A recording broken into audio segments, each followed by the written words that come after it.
Miks peaksid noored töövarjupäevas osalema?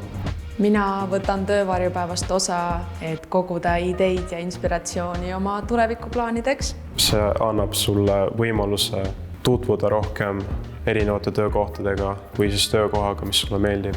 Töövarjupäeval saad teada, milliseid oskusi ja isikuomadusi on üldse vaja erinevateks töödeks. Saad mingit inspiratsiooni, mida täpsemalt tulevikus teha, mis sulle meeldib ja nii edasi. Töövarjupäeval ole kindlasti ise aktiivne ja küsi erinevaid küsimusi. Kui esimene töövari ei sobinud sulle, siis mine järgmine kord kuhugi mujale, et kindlasti uurida ja katsetada erinevaid töövõimalusi.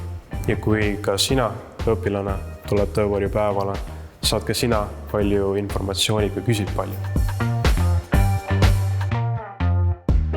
Ole kursis töömaailma teemadega. Kliki telli või subscribe ja näe kõige uuemaid videoid esimesena.